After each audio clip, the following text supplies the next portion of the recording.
tere! Tänase osa teemaks on siis keiser personaalse tarokaardina. Kui nüüd tuleb personaalseks tarokaardiks number 4 ehk keiser või esineb number 4 edukuse koodis, siis sellest videost on sul üht-teist leida. Alustan nagu ikka siis mõningate kaartide näitamist, et kuidas siis keisrit kujutatakse. Tavaliselt siis eakama mehena, perepeana, juhina, ka relvastuse elemendid võivad mõne kaardi peal olla kujutatud. Kindlasti klassikalises taros siis troon, valitsemissau ja jäär kindlasti siin kujunduselemendina troonil, sest keisri element on tuli, planeet on Mars ja saab siis astroloogiast teda jääratähtkujuga seostada. Ta on viljakuse, loovuse ja külluse edasikandja. Siin on selline keiser siis ja et üsna tuline. Aga mõnes pakis on siis ka ta natukene rahulikum. Igal juhul küps energia. Siin on siis selline. Nii, keiser tähistatakse numbriga 4 ja 4 on siis meil sümbolina struktuurikaart, kordaja stabiilsust näitab või nii tundub, et saan teile tutvustada ka oma kutsud, kes siin ka koos minuga on. Tahab vahepeal siia kaadrisse korraks tulla, oodatud on rahulikult nüüd ja rahulikult. Nii, kõik on hästi. Ära rohkem sega. Kuhu me jäimegi? Et tegemist on siis tugeva isiksusega, kellel on vastutustunnet ja seda vastutust tunneb mitte siis ainult enda distsiplineerimise osas, vaid ka kogu maailma suhtes. See kaart esindab pühade teadmiste ja saladuste õpetajat, sellist arhetüüpset guru, kes juhib läbi kogemuse ja tarkuse. Ta on maskuliinse korrakandja, klassikalise isa arhetüüp, kaitsja, perekaitsja, looja, struktuurihoidja. Ta ei oota, vaid ehitab, ta ei reageeri, vaid juhib. Põhiteemad keisri puhul on siis kord, vastutus, juhtimine, traditsioonid, väärtused ja ta esindab turvalisust, tasakaalu ja elujuhtimise oskust. Tema energia aitab siis luua korda kaosest, kehtestada piire, juhtida nii iseennast kui ka teisi. Ja keisrikaart räägib meile siis seda, et probleemidest on võimalik jagu saada, keskendudes ja planeerides. Keiser personaalkaardina. Selline inimene on tugev, sisemine autoriteet ja loomulik juht. Ta on praktiline, usaldusväärne, strateegiline. Ta oskab vastutust võtta kõhkluseta, suudab hoida korda seal, kus teised kaotavad suuna. Väärtustab traditsioone ja omab kindlaid põhimõtteid. Ta võib esindada siis ka partnerit või abikaasat, inimest, kes on stabiilne, kindel ja usaldusväärne, kellel on oma riik, oma territoorium. Aga keisril on ka varjupooled, et kui tasakaalus keiser loob turvalisust, juhib õiglaselt ja tegutseb läbimõeldud, siis tasakaalust väljas keiser on siis liigselt kontrolliv, autoritaarne, jäik, paindumatu, võib hakata uskuma, et ainult tema valitsemisviis on õige ja natukene selline ka töönarkomaan ehk siis mina ütlen nüüd Vargamäe Andrese tüüpi, ei anna endale ega teistele armu, nõuab teistelt sama palju kui endalt ja ületöötamine on siis üks keisri põhilistest probleemidest. Keisri elu õppetunnid on siis järgmised. Õppida juhtima ilma domineerimata, luua korda ilma liigse kontrollita ja oluline on usaldada ka teisi ja lubada elul siis voolata. Tasakaalu säilitamine jõu ja pehmuse vahel. Kui keiser satub siis edukuse koodis 3. positsioonile, ehk siis aastanumbrite kokkuliitmine annab number 4, see on siis töö, raha ja eneseteostus, siis selline inimene suudab luua materiaalset stabiilsust, tema rahaasjad on korras, ta oskab oma kulusid ja tulusid kontrollida, luua süsteemi, ta on õiglane ülemusena ja üleüldse ta justkui nagu sobibki pigem sellisesse rolli, kus ta on kas juhi positsioonil või siis vähemalt ta on tegutsemisvabadust, et ta ei ole nii-öelda lihtsalt lihttööline ja alluv. Ta suudab eesmärgid muuta selgeks ja realistlikuks ja see energia iseenesest loob siis edu ja distsipliini. Et tavaliselt number 4 ka õpetajad on sellised, kelle tunnis siis keegi niisama juttu ei räägi ja tehakse tööd.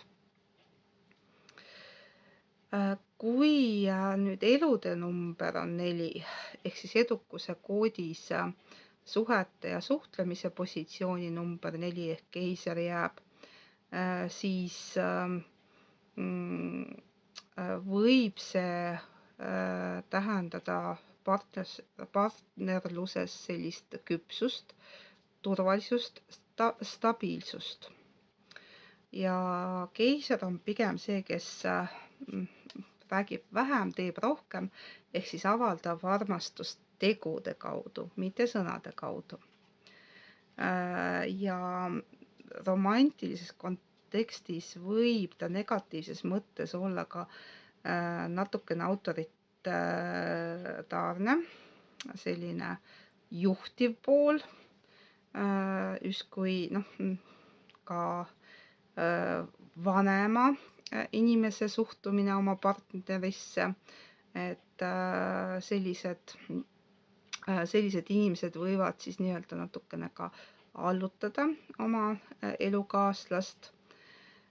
Tema põhiõppetund suhetes on siis õppida emotsionaalset avatust kindlasti. Ja hiljem ma räägin siis ka, mida see keiser naise rollis tähendab.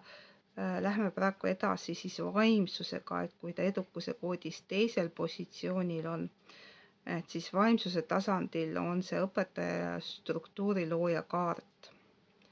Ja selline inimene oskab siis distsipliini kaudu mitte ainult tunnetada, vaid ka arengut luua ja esindab ühendust kõrgema minaga läbi siis enesejuhtimise. Ja edukuse koodi viimane kaart ehk siis see tervise positsioon, keisri energia selles kohas siis väljendab seda, kuidas pinge ja kontroll võivad siis keha mõjutama hakata. Kui tasakaal puudub, võib läbipõlemine tulla. Tema puhul on kõige olulisem õppida lõdvestuma ja mitte siis ainult kontrollima. Aga üldiselt on keiser tavaliselt füüsiliselt tugev, vastupidav ja stabiilne. Tal võib olla ka füüsiline jõud, märkimisväärne. Ta jaksab palju, aga sageli ta ei tunneta oma piiri, kus ta siis nii-öelda peaks endale natukene puhkust ja armu andma. Ja noh, siit tulebki välja, et kui keiser nii-öelda tagurpidi asendis on või siis negatiivses võtmes, siis võib see kontroll muutuda kontrollimatuseks, ehk siis kas liigne rangus või siis üleüldse süsteemi puudumine, et kaos elus. Et võib olla nii ühte kui teist äärmust. Ja võib selline inimene sattuda konfliktidesse siis teiste autoriteetidega, ehk siis nagu Eesti vanasõnaga ütleb, et kaks kõva kivi head jahu ei jahvata. Nii, enne kui me läheme siis selle juurde, et kuidas siis see naise kaardina ja kuidas mehe kaardina avaldub, siis võib-olla natukene ka nendest sümbolitest, mis siin kaardi peal siis on, et ma võtan püüan seda klassikalist tarokaarti teile siis näidata siin suuremalt, et nagu te näete, siis keisril on käes selline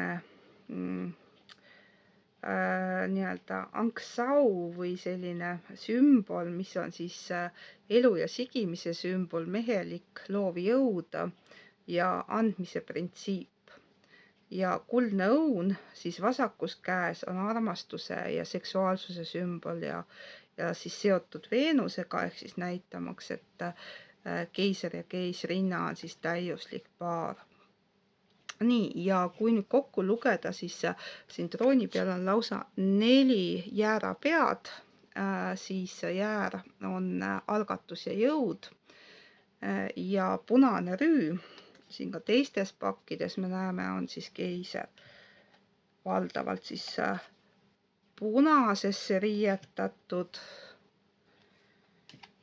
No siin seda punast väga näha ei ole, aga toonid natukene ka siin lillakas punased. See viitab siis tegutsemisele ja materiaalsele maailmale. Ja raudrüü, mida siis keiser kannab, klassikalises taros võib-olla siin ainult jalgade pealt on näha, aga siin kaardil on võib-olla see raudrüü võimsamalt esile toodud. See siis on kaitse, tugevuse ja valmisolek võidelda, selline nii-öelda sõdalasest juhi roll. Ja kroon peas otse loomulikult siis tähendab võimu, aga ka enesejuhtimust ja ühendust kõrgema minaga. Ja mõne kaardi peal on siis kaugustes näha ka mäed taustal. Ma võin siin näidata, ka siin väga halvasti siit tagant paistab, et mägesid siin kujutatakse küll. Et see on siis püsivuse ja vastupidavuse sümbol. Ja loomisjumal Gnumi sümboolikaga siis Egiptuse mütoloogias seostub keiser ja see on siis jumal, kes vormib elu ehk siis nii-öelda loovjõud. Nii, aga kui naisele on keiser, siis isikukaardiks tulnud, siis see on väga tugeva energiaga naine. Et ta on hästi iseseisev, ärinaine võib olla, juht, looja, struktuuri hoidja ja põhiline, millega ta peab siis tegelema, on see, et ta peab oma kontrolli vajadusest kuidagi lahti saama ja tal on väga raske lõdvaks lasta ja puhata, et selline ületöötamine ja see on siis tema probleemiks. No meeste puhul on lihtne, et mehe puhul on keiser klassikaline valitseja arhetüüp, ta on ambitsioonikas, vastutustundlik, traditsioone austav ja võib-olla ka võimukas, juhtiv. Nii et kokkuvõttes võime öelda, et keiser ehitab oma elu teadlikult, tal on võime luua korda, turvalisust ja struktuuri nii endas kui ka välises maailmas, aga tema tõeline meisterlikkus seisneb selles, et ta teab, millal juhtida ja millal siis usaldada. Ja see energia on siis selline, mis ütleb, et võta vastutus, loo süsteem ja tegutse nagu juht. Nagu ikka, püüdsin leida ka kirjanike seast neid, kellel siis keiser isikukaardiks on, ja leidsin 2. Neid on küll rohkem, aga valisin välja 2, ühe Eesti, ühe maailmakirjandusest, kes siis võib-olla natuke tuntumad on inimestele. Et Samuel Clemens ehk siis laiemale üldsusele võib-olla tuntum nimega Mark Twain on siis ka keisri energiaga ja kui me nüüd mõtleme, siis tema loomingus väljendub siis tugev sotsiaalne struktuur ja süsteemide kriitika. Nad on selged, realistlikud, maapealsed justkui sellised igapäevaelu kujutavad teosed, aga samas ka huumorit leidub seal ja see huumor on seotud siis sageli ühiskondlike reeglite ja hierarhiaga. Eesti kirjanduses on Tõnu Õnnepalu ehk Emil Tode siis ka keisri energia kandja ja tema looming siis on ka selge struktuuriga, sisemise korra otsinguga, tegeleb pidevalt piiride, identiteedi ja oma koha määratlemisega ja loob süsteeme ja püüab siis kaosest tähendust leida. Et nii-öelda nagu sisemaailma korrastamine. Et kokkuvõtvalt võib siis öelda, et kui Mark Twain esindab 4 energias justkui välise süsteemi ja ühiskonna poolt, siis Tõnu Õnnepalu teeb seda läbi sisemise struktuuri ja eneseanalüüsi. Aga tuum mõlemal kirjanikul on siiski sama, ehk vajadus luua kord, tähendus ja püsivalus. Nii, see oli siis lühidalt keisrist. Järgmisel korral on meil number 5 ehk siis ülempreester või hierofant, kuidas erinevates pakkides teda nimetatakse. Ja vaatame, kas mul õnnestub leida siis ka kirjanikke, kellel siis on siis ülempreestri energiat. Aga tänaseks kõik ja kohtumiseni järgmisel korral.